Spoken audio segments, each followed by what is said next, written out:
Agora eu quero falar do que eu tinha dito para vocês, com um pouco mais de detalhe, que é, talvez algumas pessoas, né, inclusive eu tinha bastante dificuldade de ver logo que aqui começa o juízo dos vivos, tá? Como que a gente chega a essa conclusão? Então vamos trabalhar um pouquinho em cima disso, tá? Vocês aguentam mais um pouquinho? Tá, então vamos abrir em Atos... 3:19. Ah, desculpe, é 3:19, desculpe. Isso. Arrependei-vos, pois, e convertei-vos, para que sejam apagados os vossos pecados, e para que venham assim os tempos do refrigério pela presença do Senhor. Então, tá. Então aqui ela está falando sobre arrependimento e conversão para que venham os tempos de refrigério. Os tempos de refrigério, a gente vai mostrar aqui mesmo com algumas citações, está ligado à chuva serôdia, tá? Então, aqui no próximo parágrafo, eu vou ler assim só o que interessa rapidamente, para a gente poupar um pouco de tempo. Ela fala, não tenho nenhum tempo específico de que falar no qual tenha lugar o derramamento do Espírito Santo. Daí ela fala, quando o poderoso anjo descer do céu e se unir com o terceiro anjo na conclusão da obra, quer dizer, ela não fala que vai ser em 11 de setembro, nem nada. Mas existe evidências, eu acho que abundantes no Espírito de Profecia e na Bíblia, para a gente chegar a essa conclusão, né? Nunca foi marcada essa data, viu? Isso aí foi visto depois, que era um marco. Tá? Então, ninguém está marcando data. Aí diz, quando o poderoso anjo descer do céu e se unir com o terceiro anjo na conclusão da obra para este mundo. Minha mensagem é que nossa única segurança é estarmos prontos para o refrigério celeste, tendo nossas lâmpadas preparadas e ardendo. Tá, daí Cristo fala, vigiai e orai. Aí no finalzinho, ela fala... Dia a dia devemos buscar a iluminação do Espírito de Deus para que faça a sua obra na alma e no caráter. Quanto tempo tem sido desperdiçado em dar atenção a coisas frívolas. Arrependei-vos e convertei-vos para que os vossos pecados sejam apagados quando vierem os tempos de refrigério para a presença do Senhor. Então, aqui ela está ligando esse arrependei-vos e convertei-vos para que venham os tempos de refrigério com o anjo poderoso de Apocalipse 18. Certo? Porque ela diz, eu não tenho nenhum tempo específico quando esse anjo vai descer. Mas eu estou dizendo, vocês se arrependam e se convertam. Então, esse tempo de refrigério, de arrependimento, que é a chuva serôdia, os respingos da chuva serôdia, ele está ligado ao anjo poderoso. E essa outra citação diz assim, a grande obra do Evangelho não deverá encerrar-se com menor manifestação do poder de Deus do que a que assinalou no início. As profecias que se cumpriram no derramamento da chuva temporã no início do Evangelho devem novamente cumprir-se na chuva serôdia no final do mesmo. Eis aí os tempos de refrigério, que o apóstolo Pedro esperava. Quando disse, daí ela repete, ou seja, o que são os tempos de refrigério? Derramamento do Espírito Santo ou chuva serôdia. E a gente já tinha visto antes que a chuva serôdia, ela simboliza várias coisas. O derramamento do Espírito Santo, mas também uma mensagem. Vocês lembram de Deuteronômio 32?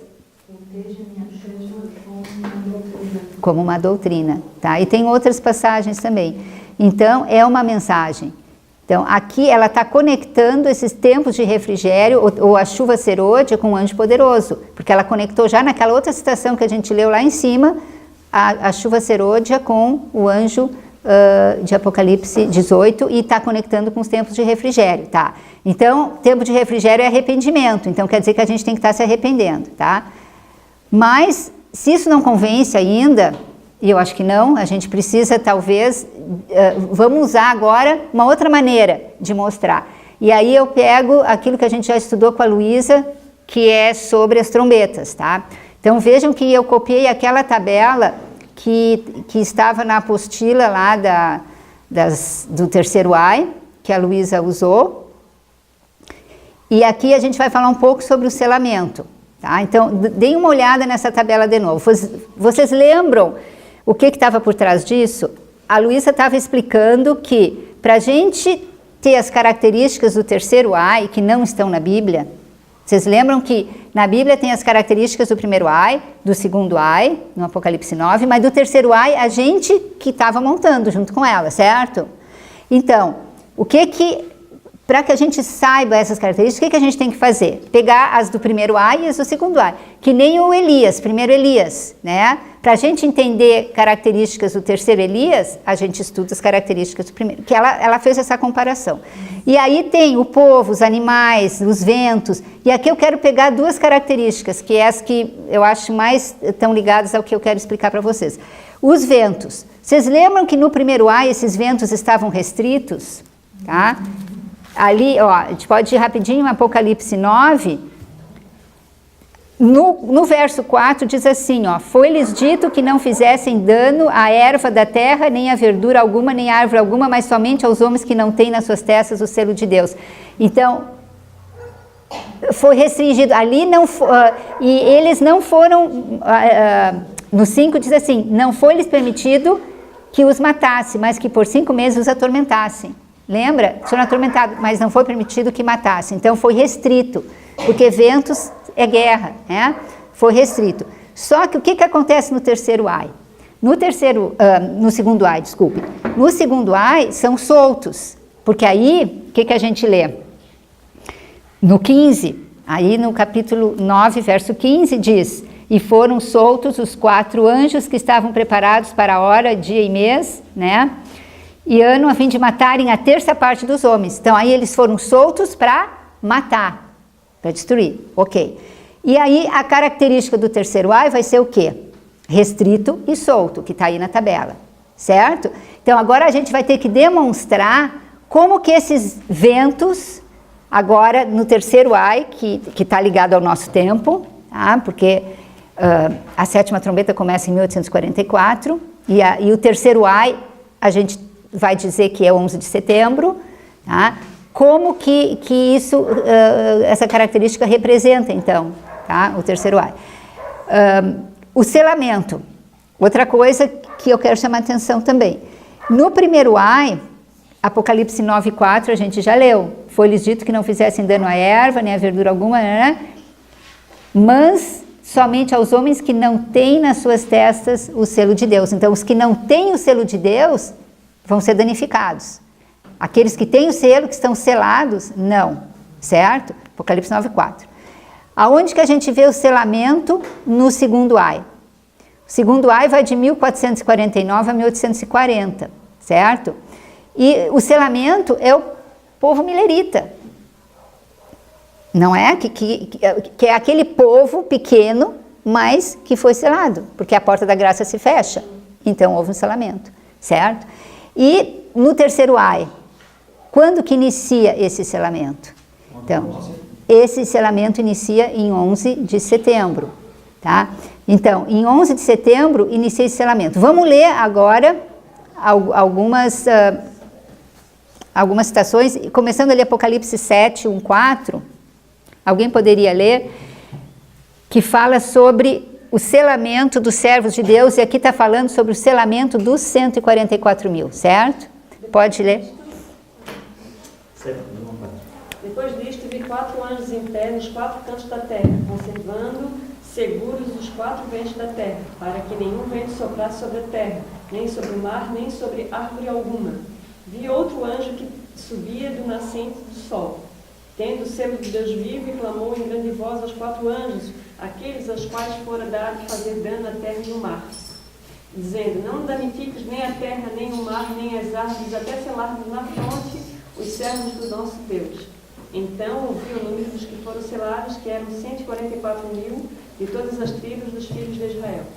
Ok, então esses versículos a gente pode falar muitas coisas a respeito deles, tá?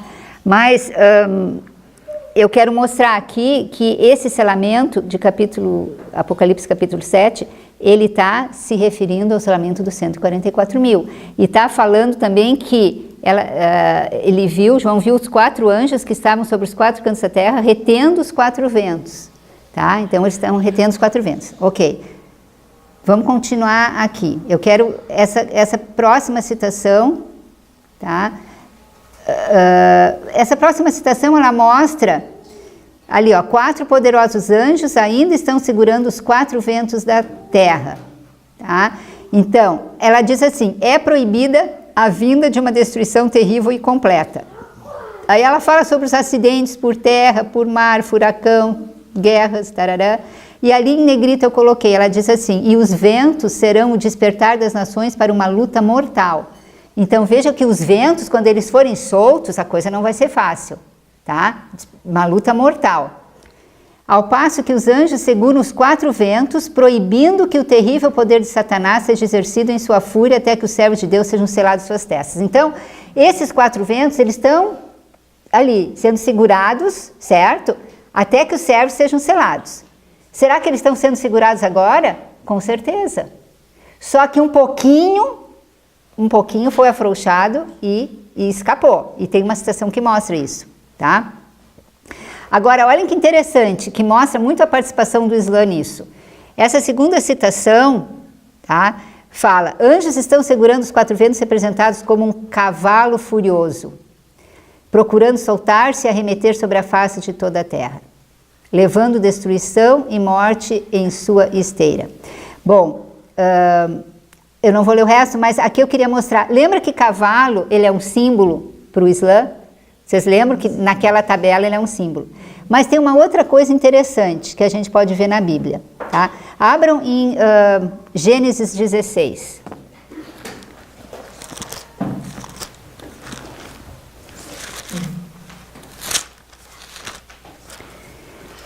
Gênesis 16, alguém pode ler 11 ao 12. Disse-lhe também o anjo do Senhor, eis que concebeste e dará à luz um filho, chamarás o seu nome Ismael, porquanto o Senhor ouviu a tua aflição. E ele será homem feroz, e a sua mão será contra todos, e a mão de todos contra ele, e habitará diante da face de todos os seus irmãos. Ok, homem feroz, tá, que está na minha Bíblia, se a gente for olhar na King James, tá, eles falam wild, que é selvagem, né? Se a gente for olhar em wild, na concordância dos Strongs, a palavra é pere, tá? Wild, porque não vai dizer wild, né? E homem. Mas se a gente for olhar pere, a concordância, vocês podem, se quiser anotar, é H6501, é a mesma palavra de Jeremias 2:24, o pere, tá? Que se escreve assim. Amigo, jumento selvagem. Algumas têm, mas algumas dizem homem. Se é jumento é mais fácil, mas quando diz homem, aí a gente tem que ir na concordância, tá? Aí tem a palavra pere. A palavra pere, se vocês forem olhar em Jeremias 2:24, vamos lá em Jeremias 2:24.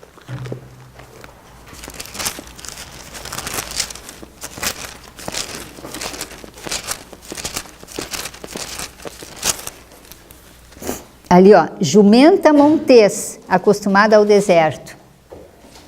Não sei se todos acharam.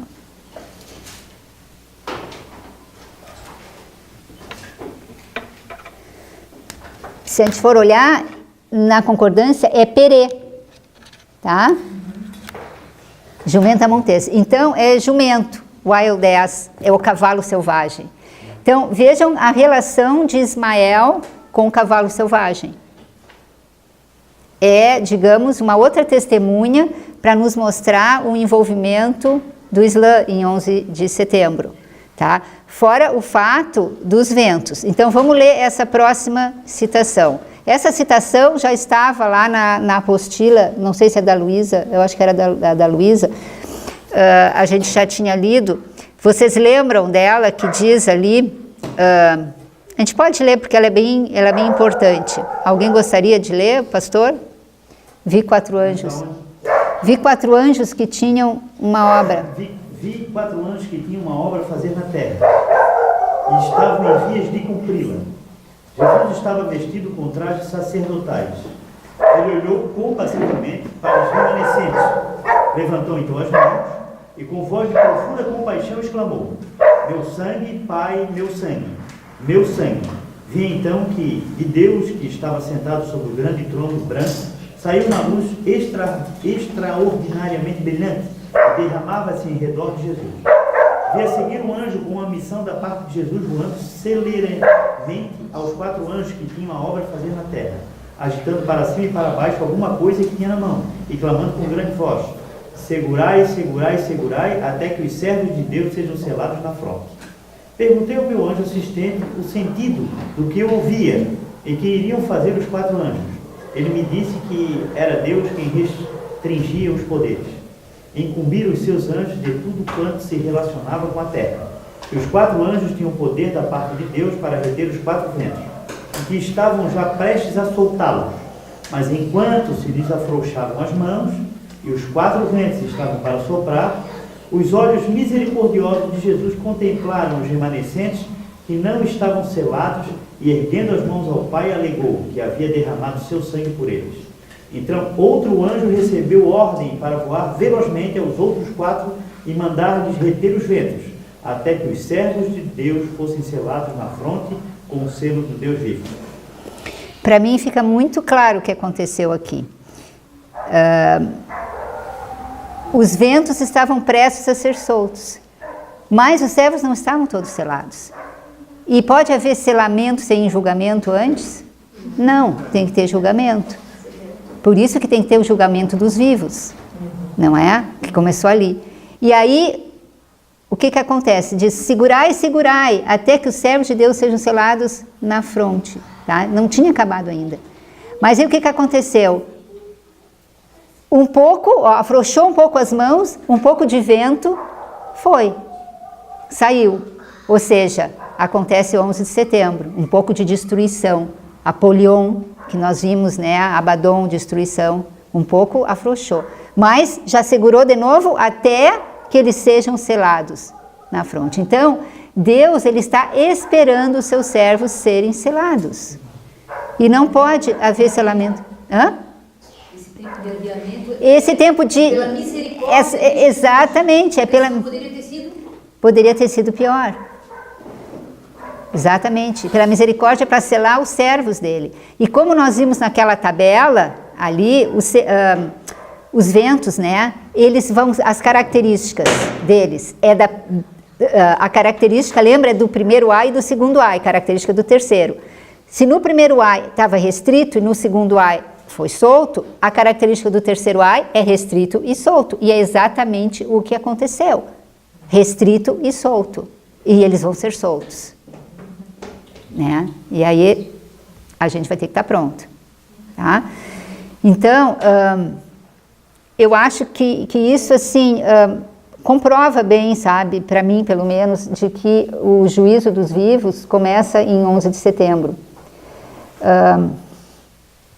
Aqui fala nessa outra citação que o grande dia da expiação final e do juízo e da investigação, nesse grande dia, os únicos casos a serem considerados são os do professo povo de Deus. O julgamento dos ímpios constitui obra distinta e separada e ocorre em ocasião posterior. Aí é citado 1 Pedro 4,17. Sim, porque os ímpios vão ser julgados durante os 1000 anos. Agora, o povo de Deus é julgado, primeiro o julgamento dos mortos, depois o julgamento dos vivos. Ou seja, o povo professo. Não quer dizer que porque eu me digo adventista, eu vou ser salva. Mas o povo professo, o Israel espiritual, certo? Agora, os ímpios não, eles vão ser julgados lá nos 1000 anos. E aqui, nessa outra citação, diz assim: solenes são as cenas ligadas à obra final de expiação, momentosos os interesses nela envolvidos. O juízo, ora, se realiza no santuário celestial. Há muitos anos essa obra está em andamento. Breve, ninguém sabe quão breve passará ela aos casos dos vivos. Ela fala. Aí eu coloquei uma observação que até a Mari tinha colocado, eu acho, no estudo dela sobre a meia-noite, se não me engano, que a Ellen White, quando ela escreveu essa citação no ano 1900, ela diz que ninguém sabe, ou seja, naquela época, mas ela não diz que ninguém saberá, tá? Ninguém sabe naquela época, quão breve, quando ocorrerá a transição entre o julgamento dos mortos e dos vivos, tá? E aqui eu falei, quando os profetas escrevem, eles estão inspirados por Deus e muitas vezes eles não têm a completa compreensão do que significa a mensagem que eles estão recebendo. Porque a mensagem é para outros tempos, uma época que Deus vai revelar no futuro, né? Então, ainda faltam algumas coisinhas que eu queria... eu quero ainda falar um pouco para vocês sobre as 2 purificações do templo e um pouco dos sacerdotes e levitas. Na verdade, agora, vocês entenderam aquele do Ninguém Sabe, né? Essa outra citação que está em Testemunhos para a Igreja, no 6º volume, diz assim: não há agora tempo para encher a mente de teorias do que se chama popularmente de educação elevada. Eu achei interessante essa citação, por isso que eu coloquei aqui. Porque nós estávamos conversando sobre o que é a verdadeira educação. E aí eu me deparo com essa citação. Olha só, eu achei bem poderosa essa citação, que diz: não há tempo para encher a mente de teorias do que se chama popularmente de educação elevada. Educação das universidades, a educação do mundo. O tempo dedicado àquilo que não tende a tornar a pessoa semelhante a Cristo é tempo perdido para a eternidade.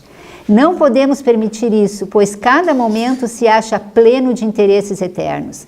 Agora, quando está para começar a grande obra de julgar os vivos, deixaremos que se apoderem do coração ambições profanas, levando-nos a negligenciar a educação exigida para satisfazer as necessidades nesta época de perigo?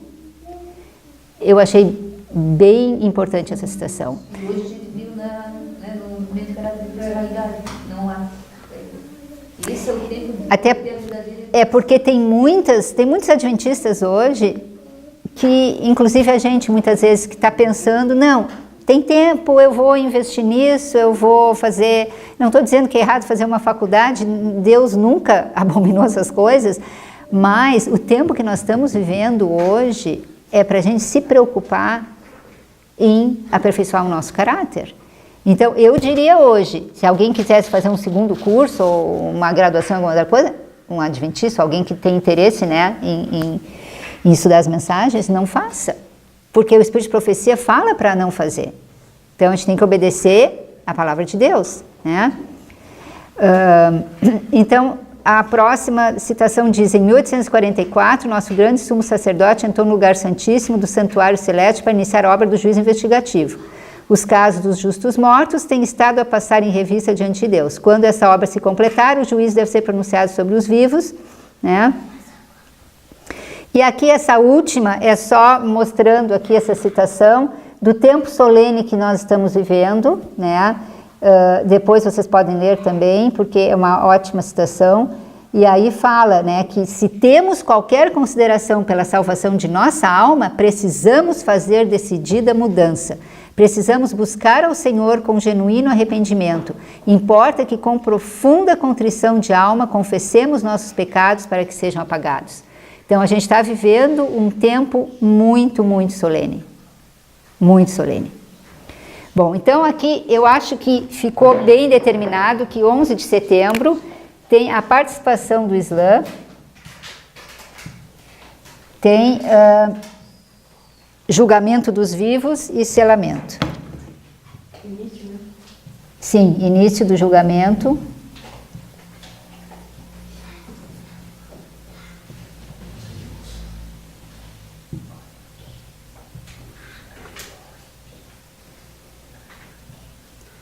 Selamento não, o selamento vai ser mais tarde, tá? Início do julgamento dos vivos, tá? Ok. Fica melhor, assim, né? O início do julgamento dos vivos fica melhor. Sim. Às vezes confunde, sabe? Sim, sim. Não, é início do julgamento dos vivos. É. Agora, houve desapontamento aqui? Houve um desapontamento, né? Aqui na linha dos mileritas. E será que houve um desapontamento?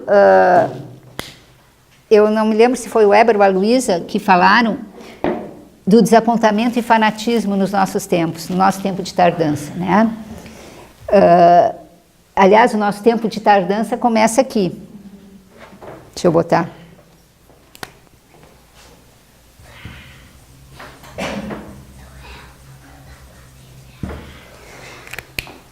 Então, essa citação aqui, ela fala... alguém poderia ler? Porque aqui, qual foi o desapontamento, né? A gente pode mencionar algumas coisas, mas o anjo que se une... O anjo que se une na proclamação da mensagem do terceiro anjo deve iluminar a terra toda com a sua glória. Predisse, com isto, uma obra de extensão mundial e de extraordinário poder. O movimento adventista de 1840 a 1844 foi uma manifestação gloriosa do poder de Deus. Ok, então, aonde que está a glória de 11 de setembro? Eu fiquei pensando nisso, eu fiquei relendo, reestudando aquelas notas todas da Luísa e do Weber, e existe o desapontamento, não é nosso, muitos da igreja adventista não aceitaram e não aceitam, que isso aqui é um marco, certo? Não aceitam. Em 2014, a gente tem algumas coisas acontecendo, eu vou botar mais para cá, porque... pode ser aqui. Que é quando chega o conhecimento de Esdras 7:9, 2014, E também acontece aqui um desapontamento dentro do movimento, que vocês já devem ter ouvido falar, que foi com um dos integrantes do ministério e tal, e começa a haver outros desapontamentos, e esses próprios começam a questionar, aonde que está a glória de 11 de setembro? Aí eu me lembrei do sonho de Miller, e o último parágrafo do sonho de Miller, o que que diz? E não sei, para mim isso aí me deu assim, pessoalmente, sabe, eu vi que o sonho de Miller estava se relacionando a isso. Então, eu vou ler esse último parágrafo, que é o que está ali. Olhei para dentro do cofre, mas os meus olhos estavam deslumbrados com a visão, que foi depois, né, que Jesus, o homem da vassoura, foi lá e varreu e tudo. As joias brilhavam com glória 10 vezes maior que a anterior. Então, qual é a glória de 11 de setembro? As joias da Bíblia. Depois de 11 de setembro, mas o conhecimento, mas... Não há glória, na verdade, não, mas sim o que acontece a partir Então, exatamente. Em termos da palavra de Deus, mais luz, mais luz, mais luz, mais luz. E é o que está acontecendo. Em 2014, Esdras 7:9.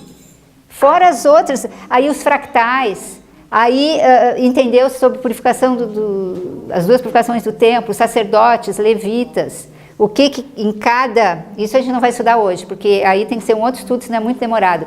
O que isso representa em termos dessas datas que a gente está colocando. Então, aqui... Não é que seja agora, mas que inicia... Exatamente, porque em 2001, o aumento de conhecimento começou e as pessoas começaram a se preparar, a aperfeiçoar o caráter, e isso é glória também, né? O caráter de Deus. O caráter de Deus, exatamente, para elas poderem refletir o caráter de Deus. E agora eu quero introduzir mais 2 marcos, tá? Na nossa história, que tem na história millerita. Porque a senhora White, até eu coloquei, diz que a parábola das virgens, tá? Ela vai se repetir na nossa história, tá? Então, nós temos que introduzir na nossa história a meia-noite e o clamor da meia-noite, certo? Da onde que vem esse termo meia-noite? Tá? Nós estamos em 2018, tá?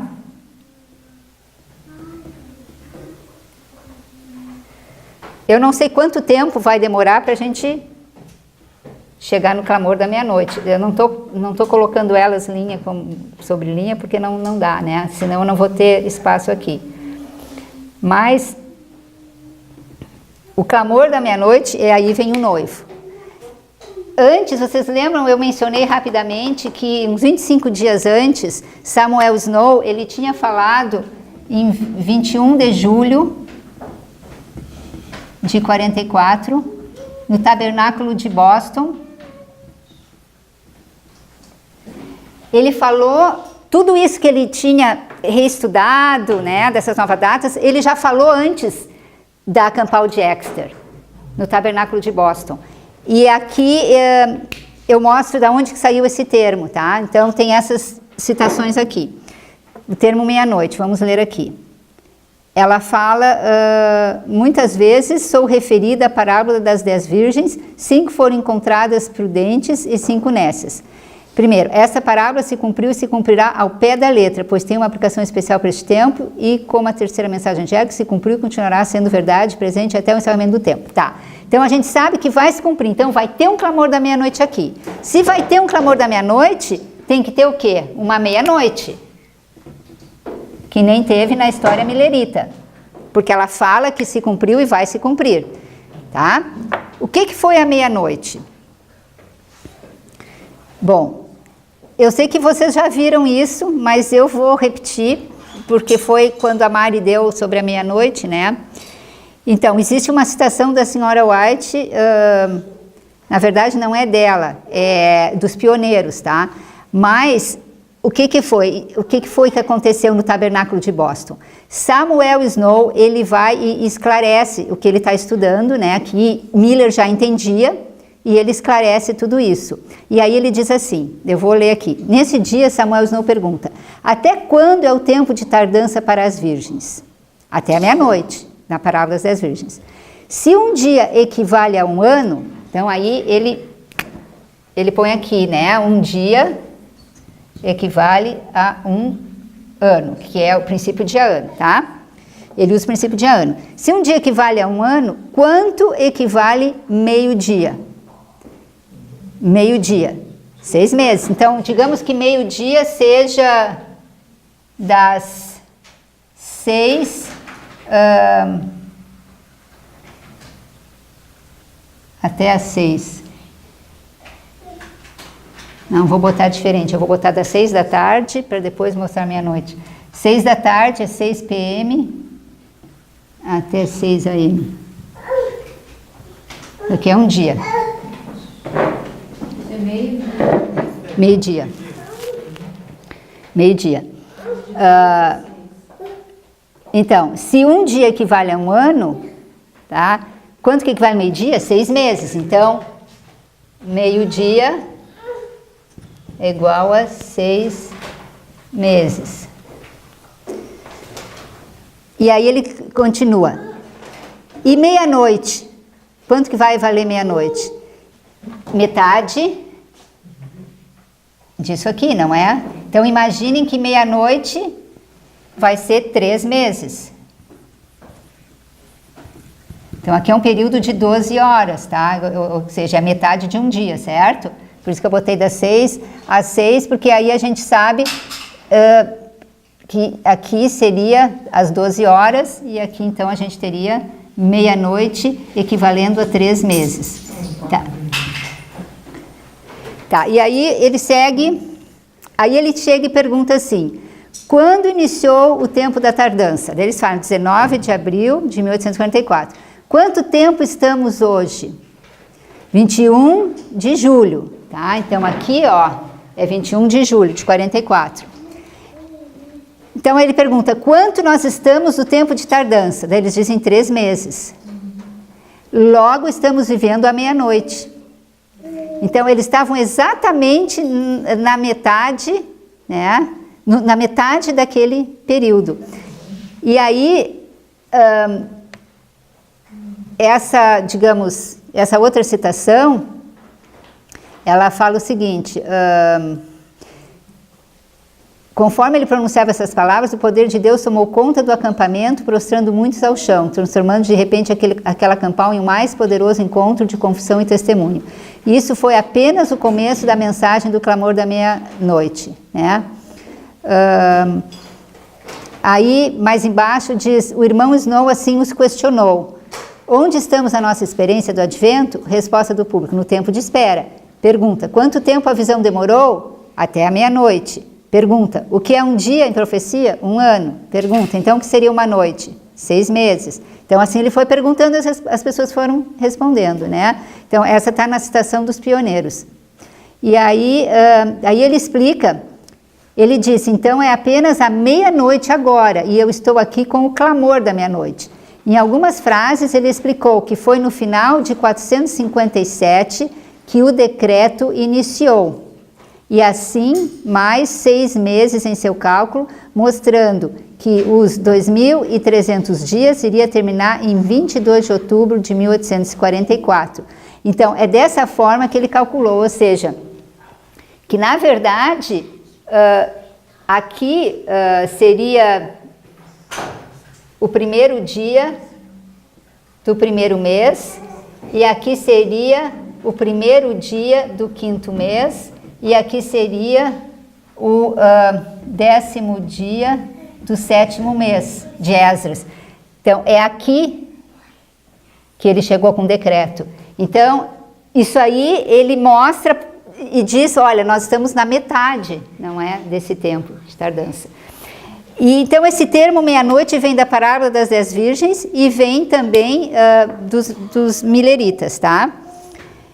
Ali ocorre clamor e meia-noite. Não, então, são muito próximos um do outro, porque quando chega a meia-noite, aí vem o clamor, aí vem o anjo. É como se fosse um período e um ponto ao mesmo tempo. Tá? São muito próximos, não dá muito pra gente dizer o quanto, né? Muitas vezes são considerados como um ponto, outras vezes como um período, mas na parábola das 10 virgens a gente vê que à meia-noite houve o clamor. Ainda não chegou no Samuel Snow para vocês para perguntar umas coisas assim, né? Ter essa informação. Eu acredito. A literalidade nesse momento, né? A gente perde o quê? A literalidade, a gente não pode aplicar literalmente Não. mais. Esse termo não existe mais. Mas dá para perceber, assim, as coisas vão ser muito rápidas. Se isso vai levar exatamente 3 meses, quando se perceber a meia-noite aqui, vai levar mais 3 meses ou mais. Não podemos prever, mas vai ser. Até porque a senhora White fala que depois de 1844 não vai haver mais datas. Então, o que a gente sabe são os eventos que estão acontecendo. Por isso que a gente tem que se preparar agora. Os sinais serão muito rápidos. E o clamor da meia-noite, o decreto dominical? Não, o decreto vem depois. Vamos, então, adiante aqui. Daí a gente já vai chegar lá. Eu só queria depois falar para vocês uma outra expressão que é atamento, que vem de Mateus 13:30. Vocês lembram daquela parábola aqui? Eu não vou ler toda, eu só quero mostrar aquele versículo que está ligado também com esse processo, tá? Que diz ali a parábola do joio, né? Que os homens estão dormindo e que daí é semeado o joio no meio do trigo. E aí no verso 30 diz, deixai crescer ambos juntos até a ceifa, e por ocasião da ceifa direi aos ceifeiros, colhei primeiro o joio, atai-o em molhos para o queimar, mas o trigo ajuntai-o no meu celeiro. Então, esse ataio se chama, existe essa outra expressão que tem sido estudada muito no movimento, que se chama atamento. Por isso que eu coloquei aquelas 2 citações ali, tá? Que ali fala, vi então, na última, o terceiro anjo, disse meu anjo acompanhante, terrível é sua obra, tremenda a sua missão. Ele é o anjo que deve separar o trigo do joio, ou excelar, ou atar o trigo para o celeiro celestial. Então, o atamento, ele vai acontecer no final. Tá? Mas, eu só digo para vocês, isso a gente vai ver no futuro, para os sacerdotes, ele vai acontecer antes. Tá? Por quê? Porque aqui, vamos clamor da meia-noite, vamos botar o decreto dominical, é o fechamento da porta da graça para a Igreja Adventista do 7º dia. Tá? E depois disso é que vem Daniel 12:1, que é o fechamento da porta. Aí primeiro vem o alto clamor. Primeiro vem o alto clamor.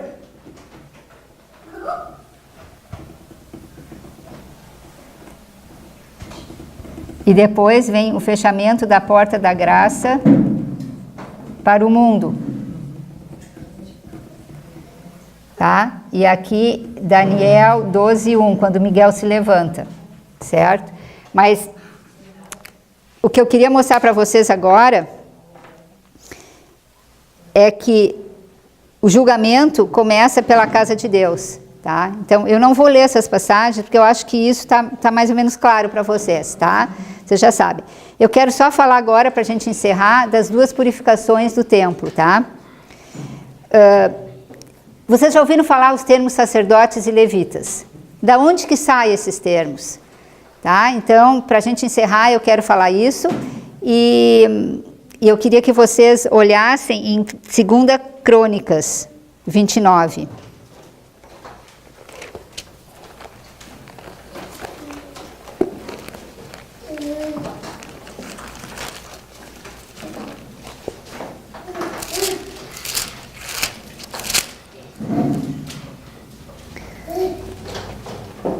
Alguém pode ler do 1 ao 4. Aqui, ó, o rei Ezequias, ele manda purificar o templo, tá? Tinha Ezequias 25 anos de idade, quando começou a reinar. Reinou 29 anos em Jerusalém. E era o nome de sua mãe, Abiá, filha de Zacarias.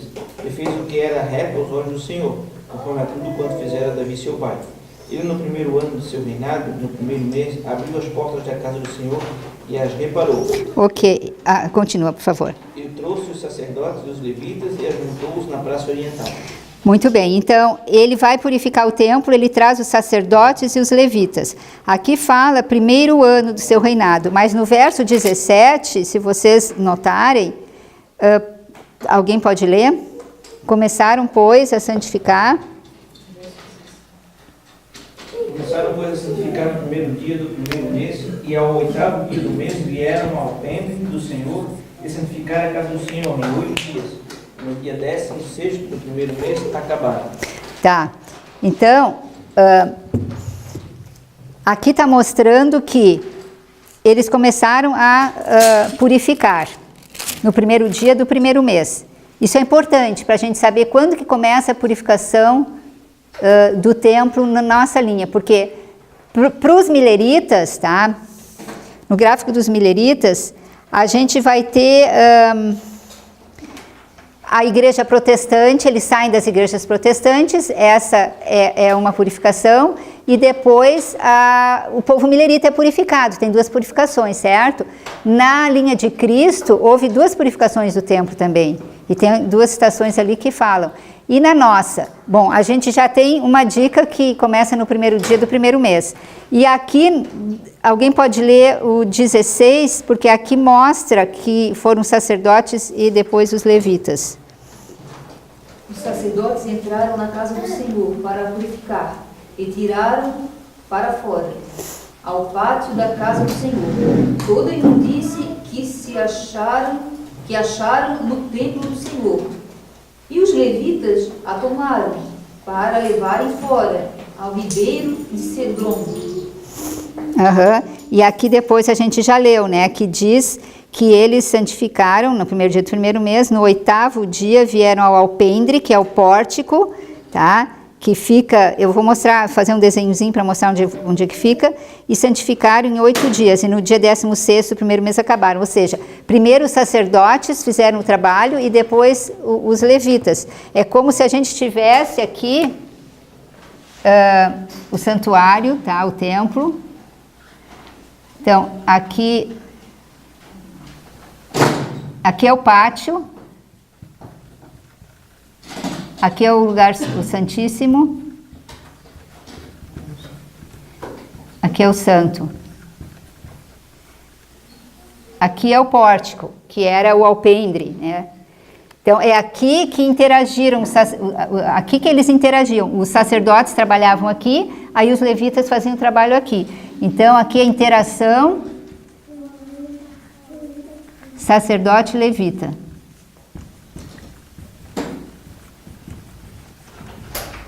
É daí que vem esses termos, tá? Agora, vamos seguir ali. Esdras 7:3. Se alguém puder ler.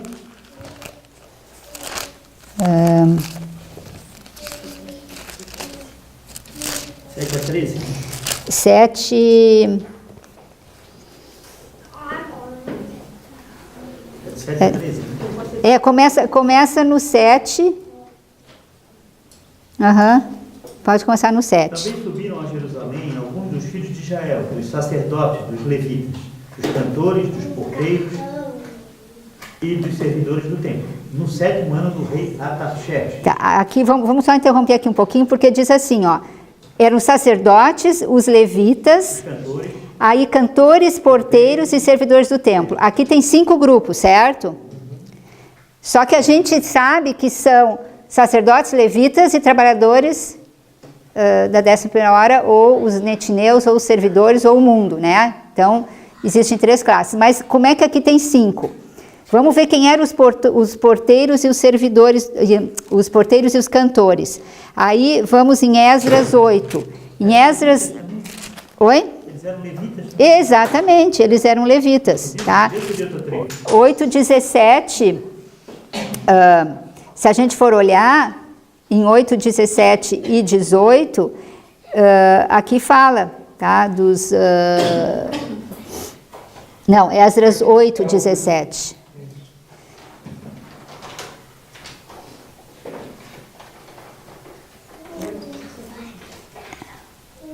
Não é essa passagem. É o 2, não, é o 1 Crônicas, desculpe. É o primeiro, eu estava olhando errado. É o 1 Crônicas 9. 1 Crônicas 9. Porque aí vai nos mostrar quem eram os porteiros. 1 Crônica 9:17.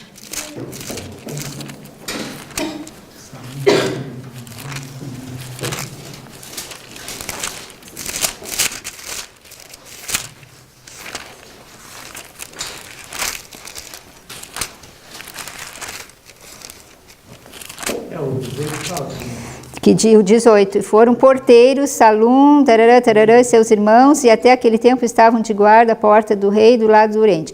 Estes foram os porteiros dos arraiais, né? Dos filhos de Levi. Então ele é levita. E no 33 fala dos porteiros, ó. No 33 diz, destes foram também os cantores, chefes dos pais entre os levitas. Então eles eram levitas. Então, na verdade, nós temos 3 grupos. Certo? Sacerdotes, levitas e netineus. Netineus é uma outra palavra, algumas bíblias usam para servidores do templo. Tá? E o interessante, se a gente for fazer uma pesquisa, esses servidores do templo, os netineus, eles eram gibeonitas. Gibeonitas. E em Esdras 2:43, não, na verdade em Josué 9, o capítulo todo fala sobre esses gibeonitas.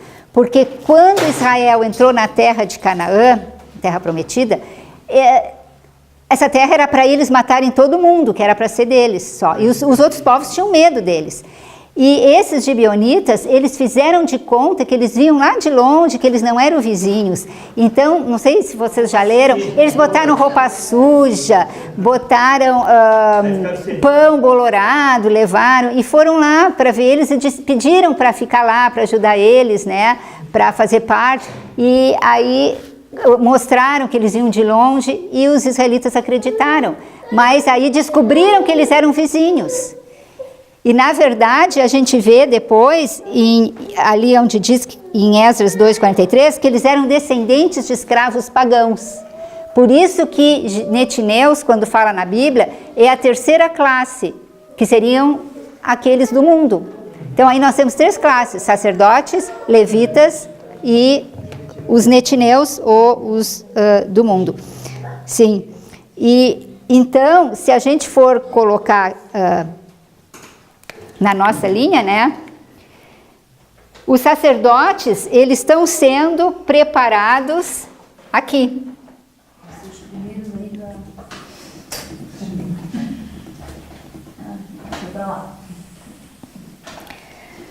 Os levitas, vai ser depois o clamor, que aqui a gente não sabe quando que é, tá? Os levitas aqui.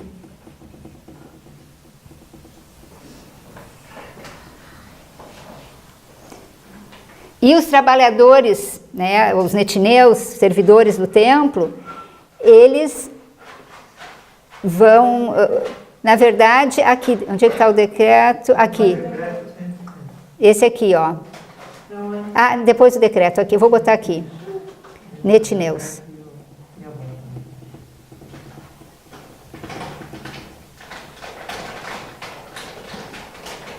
Então, os levitas mais para cá, porque no decreto, os levitas é aqui, ó, logo depois, tá, do clamor.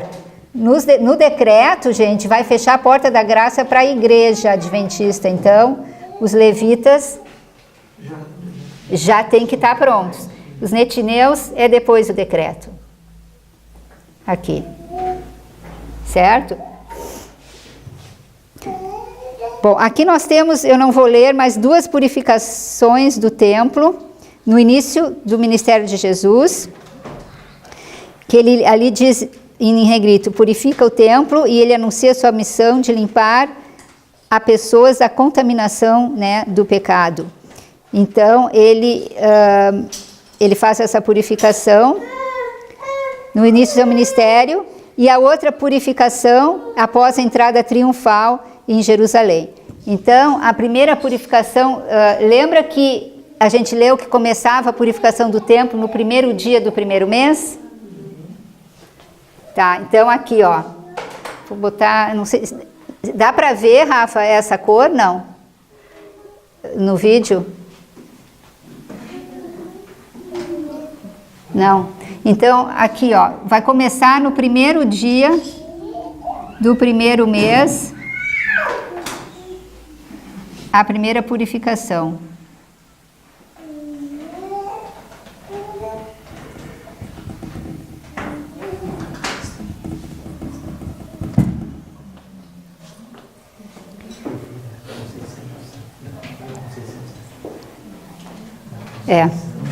E no decreto, até o fechamento da porta da graça para o mundo, é a segunda purificação do templo. Que nem houve aqui na história milerita e na história de Cristo também, tá? Eu acho que a segunda é antes, porque é do templo. O templo de Deus é os adventistas, sacerdotes e levitas. Fica antes ali, ó, vai fechar no decreto. Ah, tá, verdade. Então, ela vai começar a segunda purificação no clamor, eu acho. Meia-noite já. É, à meia-noite ou no clamor ali.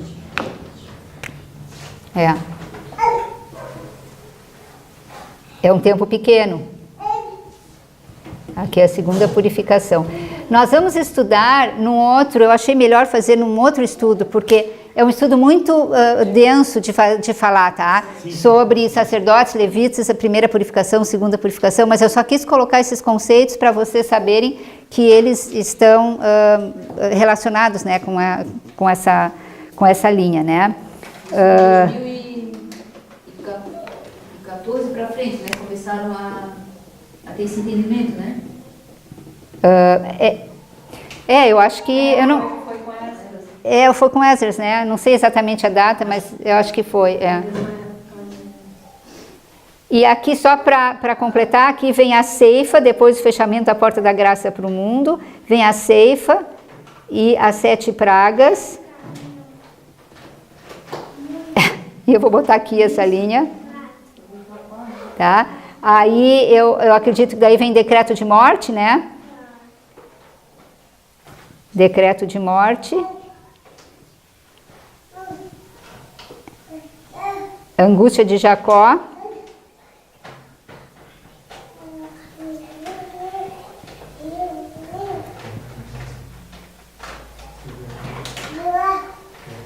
E Jesus. Como a gente, como adventista, está patinando no conhecimento, né? Porque a gente parou tão antes, lá em 1844, e olha só o que de conhecimento que está sendo perdido. E assim, ó, vocês leem as outras citações, mas eu só quero ler uma que eu acho que é importante. E aí a gente encerra. Que é assim, por que o decreto dominical é o fechamento da porta da graça para os adventistas? Tá? Por quê? Essa citação eu acho que ela explica, para mim pelo menos, né? Eu acho que ela explica bem. Aqui, ó, na página 16, lá no finalzinho quase, das notas. Diz assim, decreto dominical, e daí tem um ponto de interrogação no final, fechamento da porta da graça para os adventistas. Se a iluminação da verdade vos foi apresentada, revelando o sábado do 4º mandamento e mostrando que não há na palavra de Deus fundamento para a observância do domingo, e não obstante vos apegais ao falso dia de repouso, recusando santificar o sábado, a que Deus chama meu santo dia, recebeis o sinal da besta. Quando ocorre isso, ao obedecerdes ao decreto que vos ordena deixar de trabalhar no domingo e adorar a Deus, conquanto saibais que não existe na Bíblia uma única palavra que mostre não passar o domingo de um dia comum de trabalho, consentis em receber o sinal da besta e rejeitais o selo de Deus. Então é no decreto, porque no decreto, se você, os adventistas que já sabem a verdade, eles estão consentindo em receber a marca da besta e rejeitar o selo de Deus, eles não estão sendo selados, eles estão rejeitando o selo. Então, no decreto dominical, é a última chance para quem já conhece o sábado. Então, quem já conhece o sábado, já teve, né, as suas chances de se preparar antes. Mas no decreto, há muito claro, vai receber o sinal da besta ou o selo de Deus. Não tem outra escolha. Né? E os dois últimos, as duas últimas citações, eu achei interessante botar, porque aqui mostra que esse anjo de Apocalipse 18 representa as pessoas que estarão dando a mensagem, ou seja, eu e vocês, nós somos esse anjo. E aí, aqui fala, né? Você está em negrito, né? Você deve lembrar que esse anjo representa as pessoas que têm essa mensagem para dar ao mundo. E no outro, não é, parágrafo, diz assim, o conhecimento precisa ser aumentado. Os mensageiros do céu devem ser vistos correndo de uma para outra parte, buscando por todos os meios possíveis advertir o povo dos juízos vindouros e apresentar as boas novas de salvação por nosso Senhor Jesus Cristo. A norma da justiça deve ser exaltada. O Espírito de Deus está impressionando o coração dos homens e os que se submetem à sua influência tornar-se-ão luzes no mundo. E agora diz, ao fazerem sua luz brilhar, recebem mais e mais do poder do Espírito. A terra está iluminada da glória de Deus. Então, o que ilumina a terra com a glória de Deus? É a gente buscar cada vez mais conhecimento e fazer o que com esse conhecimento? Guardar para nós? Não. Passar. Passar. E é isso que a gente está fazendo, né? Porque os vídeos, através dos vídeos, a gente consegue passar para muitas pessoas. E não para poucas. E graças a Deus pela internet. E se santificar, com certeza. E se santificar. Então, conhecimento tem que ser passado adiante e a gente ter essa obra de santificação e de aperfeiçoamento do caráter, né? Só para deixar registrado, né, que a gente, como adventista tradicional, nessa linha, a gente praticamente só enxergava que ia ter o decreto dominical. Essa é a verdade. E aí, né, quando tu começa a estudar mais profundamente Cristo em seu santuário, que na verdade é uma compilação lá do grande conflito, e que aí dá para entender que a parábola das 10 virgens claramente se aplica ao nosso tempo, a gente começa a se fazer algumas perguntas, né, sobre essa questão de meia-noite e tal. E eu lembro de mim que eu ficava nervosa, porque eu queria botar coisa assim, né, para entender o que ia acontecer. E porque estava sendo dito que aquilo ia acontecer e eu não conseguia. O Espírito Santo já estava te preparando. Então, isso é incrível.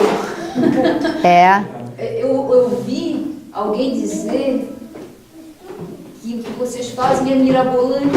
Aí eu fico pensando, meu Deus, então, por que não ter mais humildade de espírito e procurar a fundo, porque os textos estão lá. Estão. É Deus vai fazer a parte dele, vai nos ajudar, mas nós temos que fazer a nossa parte. E a nossa parte requer esforço. E não é pouco o esforço. Mas Deus ajuda. A gente tem uma responsabilidade também, né? Não só para a nossa salvação, mas a nossa família, os nossos amigos, que vão sucumbir se a gente não avisá-los. Lembra que livro de Ezequiel, né, fala, eu acho que no capítulo 9, né, que a gente tem que estar chorando, clamando por aqueles irmãos, né? Um minuto inteiro. Isso. Vamos orar? Pai querido, obrigada, Senhor, pelo tempo que passamos aqui estudando a Tua Palavra, Senhor, e essas mensagens tão importantes para esse tempo que sabemos que estamos vivendo e queremos nos preparar, Senhor, para estarmos firmes na hora em que todos esses acontecimentos ocorrerem, para que o nosso caráter, Senhor, esteja pronto e para que também nós possamos, como Teus instrumentos, divulgar essas mensagens para outras pessoas ao nosso redor.